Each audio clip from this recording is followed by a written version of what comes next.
Hello, welcome back to the Davenport Public Library's Bedtime Stories with Nonna. We are currently reading a chapter a day of The Miraculous Journey of Edward Tulane by Kate DiCamillo. It's illustrated by Bagram Iva Tulane, and it's published by Candlewick Press, who have granted us permission to read this together. So Edward is this rabbit. He's that little rabbit there.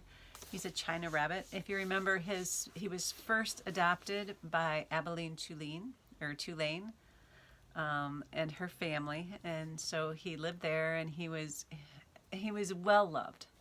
Abilene absolutely adored Edward, so he had a nice life there. And then when they took him on a trip with them, he ended up flying overboard, and he spent some time at the bottom of the ocean. Now, if you remember, Abilene had a grandmother, Pellegrina. Do you remember Pellegrina? At one point, right before Edward went on the trip, she looked at him straight in the eye and said, "Edward, you disappoint me." So Edward has been thinking about this and trying to figure out what in the world she was talking about throughout the story. So Edward goes overboard. He's on the bottom of the ocean. He's rescued by Lawrence, the fisherman. Do you remember Lawrence? Lawrence took Edward home, and his wife Nellie was so excited that he made Edward a bunch of clothes, except she thought that Edward was a girl. So she made him a bunch of dresses, but they treated Edward like he was their child, and he was just spoiled, and he loved it there. He absolutely adored living with Lawrence and Nellie. And then, through a horrible twist of fate, Lawrence and Nellie's daughter came over and was so mad that they had Edward that she threw him away and she took him to the dump. So when we left off at the end of the story, Edward was laying in the dump, and he's still been thinking about what Pellegrina said, and he's starting to understand. He's starting to understand what was so disappointing to Pellegrina about Edward. So let's see what happened at the very end of chapter 11, where we left off last time. On his 180th day at the dump, salvation arrived for Edward in a most unusual form. The garbage around him shifted, and the rabbit heard the sniffing and panting of a dog. And then came the frenzied sound of digging. The garbage shifted again, and suddenly, miraculously, the beautiful buttery light of late afternoon shone on Edward's face. Oh, shoo! It would be horrible. It would be horrible to be buried under garbage. So there's the dog, and there's Edward. Chapter 12. Edward did not have much time to savor the light, for the dog suddenly appeared above him, dark and shaggy, blocking his view. Edward was pulled out of the garbage by his ears, dropped, and then picked up again, this time around the middle and shaken back and forth with a great deal of ferocity. The little dog growled deep in its throat and then dropped Edward again and looked him in the eye. Edward stared back. "Hey, get out of here, you dog." It was Ernest, the king of the garbages, and therefore the king of the world. The dog grabbed Edward by his pink dress and took off running. That's mine, all garbages is mine," Ernest shouted. "You come back here."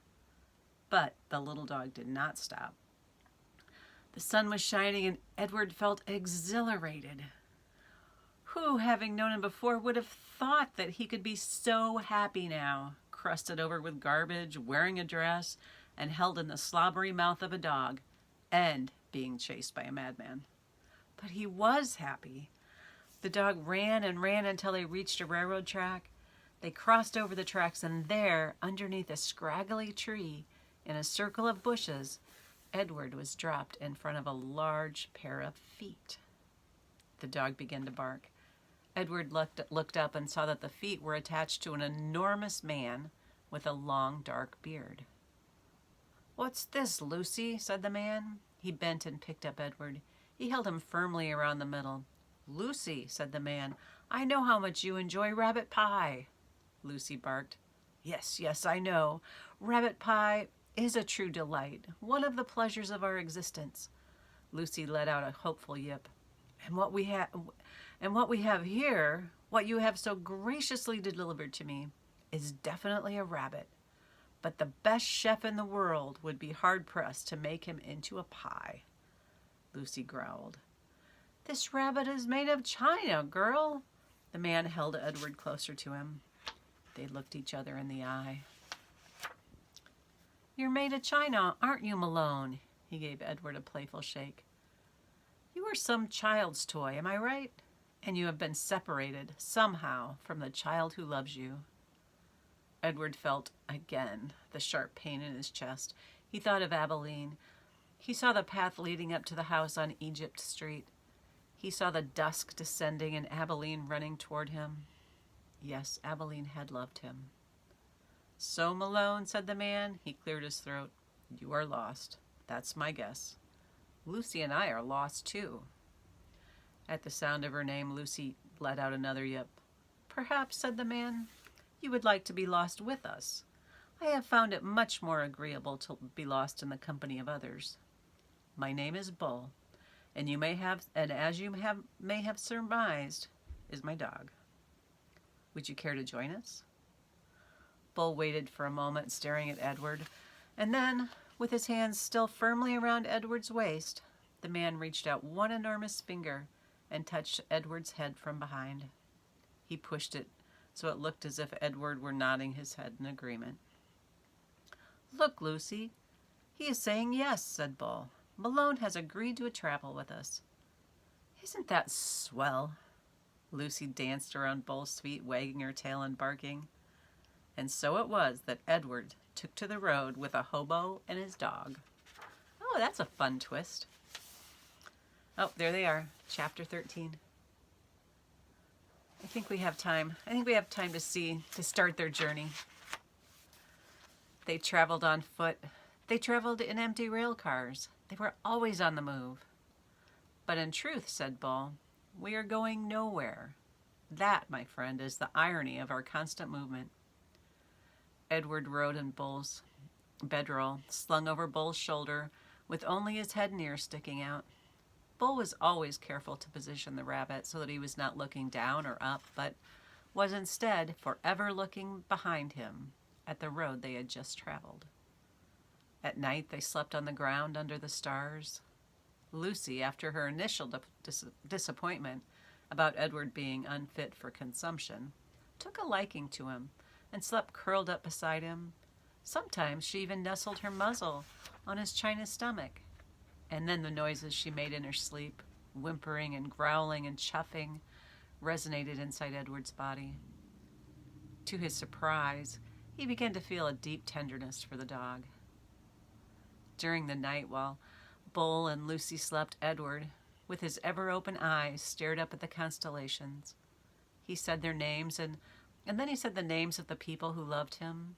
He started with Abilene, and then he went on to Nellie and Lawrence, and from there to Bull and Lucy. And then he ended again with Abilene. Abilene, Nellie, Lawrence, Bull, Lucy, Abilene. See, Edward told Pellegrina, I am not like the princess. I know about love. There were times, too, when Bull and Lucy gathered around a campfire with the other tramps. Bull was a good storyteller and an even better singer. Sing for us, Bull, the men shouted.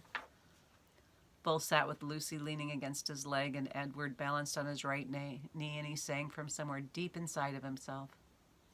Just as Edward could feel Lucy's whimpers and growls resonate through his body at night, he could also feel the deep, sad sound of Bull's songs move through him. Edward loved it when Bull sang. Here's a picture of Edward and Bull.